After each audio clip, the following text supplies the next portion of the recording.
जिला निर्वाचन अधिकारी मिर्जापुर लोकतंत्र की हत्यारी है और राष्ट्रीय समानता दल के प्रत्याशी मार्कंड प्रताप सिंह के साथ साथ 53 प्रत्याशियों का पर्चा उन्होंने खारिज कर दिया और पूरी तरीके से सत्ता पक्ष के दबाव में यह काम उन्होंने किया है। यह लोकतंत्र की हत्या है और यह संविधान की भी हत्या है। संविधान इस देश के हर नागरिक को चुनाव लड़ने का अधिकार देता है और सत्ता में बैठी हुई व्यवस्था के लोग और ये सत्ता के जो अधिकारी हैं इस देश के प्रत्येक नागरिक को चुनाव लड़ने से वंचित कर देना चाहते हैं।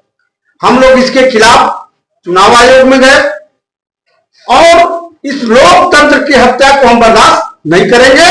संविधान को खत्म करने की जो ये साजिश सत्ता में बैठे लोगों द्वारा की जा रही है इसको हम बर्दाश्त नहीं करेंगे। डीएम मिर्जापुर जो जिला निर्वाचन अधिकारी के रूप में आज कार्य कर रही है इनके खिलाफ हम माननीय न्यायालय में जाएंगे। और आगामी कैसा तैयारी रहेगा?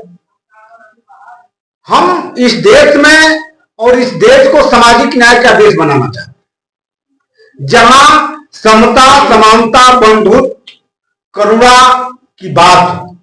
इस देश के हर नागरिक को हर हाथ को काम मिले।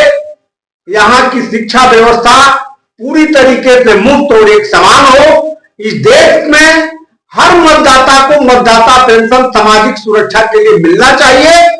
जब वोट डलवाने वाले अधिकारी को पेंशन मिलता है, चुनाव जीत कर जाने वाले जनप्रतिनिधि को पेंशन मिलता है, तो इस देश के मतदाताओं को भी मतदाता सामाजिक सुरक्षा भत्ता मिलना चाहिए। इस लड़ाई को लेकर हम लोग आज काफी दिनों से लड़ रहे हैं और इन्हीं सवालों को लेकर इस 2024 के लोकसभा चुनाव में लड़ रहे हैं। यही हमारे मुद्दे हैं, यही हमारे सवाल हैं। चलिए, मौके से मार्तंड एडवोकेट जी हैं जो कि इन्हीं का मिर्जापुर से पर्चा खारिज हुआ है, जो काफी चिंतित बैठे हुए हैं। जानेंगे कि सरकार के पक्ष में क्या कहना है। आपका स्वागत है मार्तंड। हम लोगों ने पर्चा दाखिल किया 14 तारीख को। 14 तारीख को पर्चा दाखिल करने के बाद हम लोगों को 15 तारीख को 11 बजे बुलाया गया।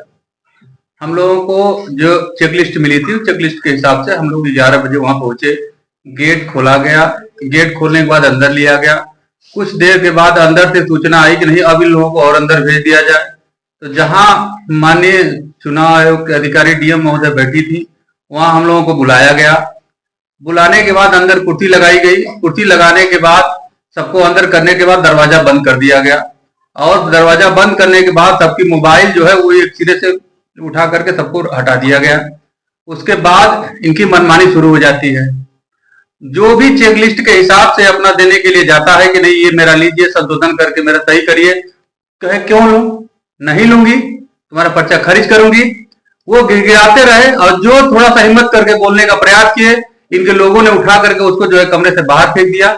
और जो कैमरामैन वहां पर बैठे हुए खड़े हुए थे, जब जिधर कैमरा दिखाना चाहिए तो उधर कैमरा नहीं दिखा रहे थे। जब इस तरह का हार्ट अटैक होता था तो कैमरा उधर घुमा देते थे और जब बात निकल जाती थी तो वो दिखाने लगते थे नहीं कि मैडम जो है कैमरा चेकअप कर रही है। और जब मेरी बारी आई हम भी गए खड़ा होकर के कहा कि मुझे चेकलिस्ट दिया गया, आप देख लीजिए। तो मेरे पर्चे में इस तरह की कोई कमी नहीं थी कि इसको कमी को दर्शाया जाए, सारा कुछ था। पर्चे में मेन जो होना चाहिए कि हम जहां से लड़ रहे हैं हम भारत के नागरिक हैं, हमारा विधानसभा या लोकसभा में कहीं नाम है कि नहीं है। जो 25,000 का अमाउंट है हमने ट्रेजरी जमा किया है कि नहीं जमा किया है। उसके बाद जो फार्म हमने भरा है कि नहीं भरा है। अगर कहीं एक दो जगह अगर यस नो कहीं रह गया है तो उससे वो त्रुटि नहीं मानी जानी चाहिए। दूसरी बात यह है कि अब रह गई बात सदस्य की। सदस्य सारे 10 वहां पहुंचे कि नहीं पहुंचे, सिग्नेचर बनाए कि नहीं बनाए, तो 10 सदस्य पहुंचे, सिग्नेचर बनाए और उनकी प्रमाणित प्रति जो वोटर लिस्ट की उनके विधानसभा की प्रमाणित प्रति थी वो भी लगाएगी, मेरे विधानसभा की प्रमाणित प्रति लगाएगी, जो नोटिस थे वो सब सारे लगाए गए। सारे प्रक्रिया को पूरी कर ली गई और पहले से ही जो जिनका पर्चा खारिज था चिट लगा के रखा गया था। उसके बाद जब हमने कहा कि मैडम ऐसा नहीं हो सकता है, ये गलत है, ऐसा करना संविधान के खिलाफ है, और आप इस संवैधानिक पद पे बैठी हैं, ऐसा नहीं होना चाहिए। वो कहे कि आप जानते नहीं हो, हम जो है कि आईपीसी सीआरपीसी पढ़ के तब बैठे हैं, ऐसे आईएएस नहीं हुए।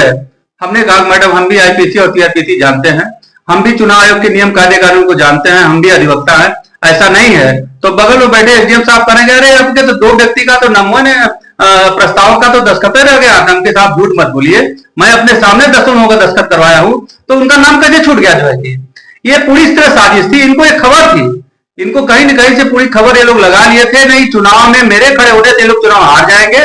और वर्तमान जो वहां प्रत्याशी है सत्ता पक्ष के, ये उनके कहीं न कहीं से रिलेटिव है, उनके द्वारा इनको बुलाया गया है। क्योंकि पूर्व डीएम थी, अच्छी डीएम थी, सामाजिक डीएम थी, वो पूरे जनता को लेकर के चलती थी, उनको इन लोगों ने यहाँ से हटाया और उनको वहां जाकर के जहां ट्रांसफर हुआ वहां उनको ज्वाइन भी नहीं करने दिया, उनको बैक कर दिया सीधे सीधे जो है कि, और इनको अपने मन से बुलाया गया कि आओ आप हमारा चुनाव है, मैं यहाँ मनमानी करो।